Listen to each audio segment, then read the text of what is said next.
এইকেইদিন গৰমটো অলপ বেছি হোৱাৰ কাৰণে কোল্ড ড্ৰিংকছ অলপ খাই আহিলোঁ।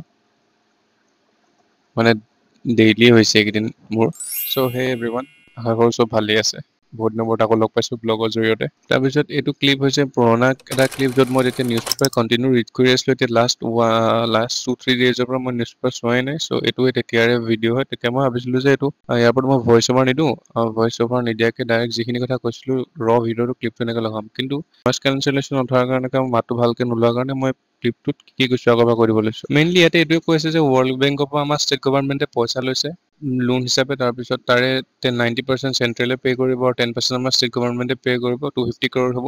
আৰু বাকী জাপানলৈ যেনেকৈ এতিয়া লেবাৰ পঠাব, স্কিল লেবাৰ, সেইখিনি কাৰণে 3খন ইনষ্টিটিউট জাপানে আমাৰ অসমত বহাইছে। তাৰপিছত সেইদিনাখনেই লিখিলোঁ নে তাৰ পাছদিনা কেতিয়াবা লিখিলোঁ জানো, মই পাহৰি গ'লোঁ। কিন্তু হয়, আছামিছ লেংগুৱেজৰ ওপৰত মই মেইনছৰ ক্লাছ কৰিছিলোঁ, তাৰে নোটছখিনি বনাব চালোঁ। তাৰপৰা বাকীবোৰ ব্লগাৰ লিখিয়া ময়ো পঢ়া টেবুলখন চফা কৰিবলৈ বিচাৰিছিলোঁ। কিন্তু পঢ়া টেবুলখন চফা কৰাৰ সময়ত মই গম পালোঁ যে মোৰ গোটেই চিষ্টেমটো ভুল হৈ আছে। চ' কি হ'ল, মোৰ যোনখিনি নোটছ আছিলে হাতে লিখা, সেইখিনি মোৰ মেইনছৰ নোটছ আছিলে। মানে মেইনলি পুৰণা প্ৰিভিয়াছ ইয়েৰ কুৱেশ্যনছৰ পেপাৰবোৰ যে এনালাইচিছ কৰি থৈছোঁ, আপোনালোকক দিছোঁ যে মই সেইখিনিৰে মানে আনচাৰবোৰ মই লিখি থৈছোঁ চব, মানে ভাগকৈ। তাৰপিছত কি হ'ল, এতিয়া মোৰতো চব তাত মিক্স আপ হৈ আছে ন। সেইটো কাৰণে মই লাষ্ট ইয়েৰ প্ৰিপেৰেশ্যনৰ যিমানখিনি মোৰ যি নোটছ বনালোঁ, যি টপিকৰ পৰা মেইনছৰ চিলেবাছৰ, সেইখিনি চব ভাগ কৰি ল'লোঁ। ভাগ কৰি পিনি মই যে বক্সটো কাৰ্টুনটো দেখিছে আপোনালোকে, সেই কাৰ্টুনটোত ভৰাই থৈ দিম মানে গোটেইখন ছেপাৰেটকৈ। আৰু তাৰপিছত তাৰ মাজতে মই এনেকুৱা মানে পাই গ'লোঁ নোটছ, মানে নোটবুক বা দিস্তা কাগজবোৰ, সেইবোৰ যিবোৰ পাৰ্ট আছে মই সেইখিনি গোটেইখিনি ফালি পিনি মই নতুন বহি বনাই ল'লোঁ। মানে এই নোটছখিনিটো হৈ গ'ল।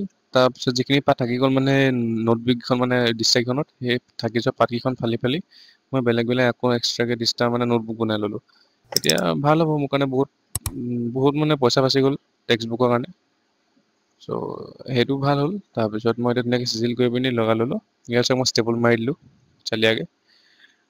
সেয়াই আছিলে। তাৰপাছত আকৌ স্ক্ৰিপ্ট ভাবিব লাগিব, 1 ছেকেণ্ড ৰ'ব। তাৰপৰা আকৌ ডেম'গ্ৰাফি, মানে এই পপুলেশ্যনৰ ক্লাছ কৰিলোঁ। ছ'চাইটি অফ ইকনমিক আছিলে বোলে এইটো বোলে। তাত ডেম'গ্ৰাফিক ট্ৰানজিশ্যন থিয়ৰীৰ ওপৰত লিখা আছিলে। First stage, second stage, third stage, fourth stage. কোন আছিলে জানো, নামটো পাহৰি গ'লোঁ। যোনজনে থিয়ৰীটো পষ্টুলেট কৰি দেখাইছিলে, মানে থিয়ৰীটো নাম দিছিলে ডেম'গ্ৰাফিক থিয়ৰী, ট্ৰানজিশ্যন থিয়ৰী বুলি। কমেণ্টছত জনাব। তাৰপিছত আৰু এটা থিয়ৰীৰ কথা কৈছিলে, মেলথুজিয়ান থিয়ৰী বুলি। এইটো মেলথুজিয়ান থিয়ৰী আপোনালোকেও জনাবচোন কমেণ্টত, কি আছিলে এইটো, মই পাহৰি গ'লোঁ। চ' য়েছ, মই এনেকৈ মই একদম চেলেং পেটেং হৈ আছে কৈছোঁ নহয়। প্ৰিপেৰেশ্যনটো একদম মানে হাৱাত গৈ আছে। মই চিৰিয়াছ হ'ম, মই আগষ্টৰ পৰা চিৰিয়াছ হ'ম কৈ আছোঁ।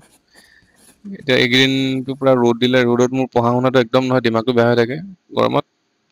জাষ্ট ভাবিছোঁ আৰু বৰষুণ দিয়ক আৰু আগষ্টৰ পৰা ভাবিছোঁ ভালকৈ পঢ়িম। তাৰপিছত এই JDO এক্সামটো কেতিয়া হ'ব এইটো ঠিকনাই নাই। আৰু APSC নেক্সট দিম ভাবিছোঁ। এইটোতো এতিয়া ইলেকশ্যন হৈ যাব। চ' এক্সামটো পিছুৱাবই। সেইটোতো আগতেও কৈছোঁ, বহুতে সুধিছে। চ' এক্সাম পিছুৱাব। তাৰপৰা মুঠতে প্ৰিপেৰেশ্যনৰ মটিভেশ্যনে আৰু এই ক'ভিডৰ সময়ত যেতিয়া এক্সামটো হওঁকে নহ'ল, সেনেকুৱা হৈছে। তেতিয়া সেইটো সময়ত কিছুমান ষ্টুডেণ্ট থাকে ন, একদম কমপ্লিট এবছৰ পূৰা দি দিলে এক্সামটোৰ প্ৰতি। মই এইটোৱে কৰিব লাগিব। চ' আছিলে ইমানে আছিলে। ভিডিঅ'টো ইমানখিনিলৈকে চালে যদি থেংক ইউ। বাকী মই কাৰেণ্ট এফেয়াৰ এনালাইচিছ দিয়া নাই। মই লিখাও নাই নিজে, সেইটো কাৰণে দিয়া নাই আচলতে। চ' সিমানে আছিলে ভিডিঅ'টো। Thank you, bye bye. নাই হোৱা বাই। ফাৰ্ষ্টে কি হ'ল, মই ভাবিছিলোঁ মোৰ ইমানখিনি ভইচ ৰেকৰ্ডিঙতে হৈ যাব গোটেই ভিডিঅ'টো কভাৰ, কিন্তু এতিয়া নহ'লগে মানে, আৰু আধাটো ভিডিঅ' বাকীয়ে আছে। চ' এতিয়া মই ভাবিছোঁ কিছুমান ইম্পৰ্টেণ্ট কথা ক'ম এক্সামটোৰ কাৰণে। চ' নেক্সট ইয়েৰ যিখিনি মোৰ লিখিয়াকৈ একদম নতুন ফ্ৰেছ দিব এক্সাম, ফাৰ্ষ্ট এটেম্প্ট হ'ব, তেওঁলোকক মই এটা এডভাইচ দিম মই। আপোনালোকে হেৰি কৰিব, মোৰ লিখিয়াকৈ মানে মেইনছ ৰাইটিং ষ্টাৰ্ট কৰি দিব। মেইনছৰ নোটছ বনাব। মেইনছৰ নোটছ বুলি নহয় আৰু মানে চিলেবাছৰ যিখিনি টপিকছ আছে সেইবিলাকৰ ওপৰত নোটছ বনাই ল'ব। লগতে কাৰেণ্ট এফেয়াৰটো পঢ়িয়ে থাকে চাগে ডেইলি, বা এনালাইচিছ ভিডিঅ' চাই থাকে।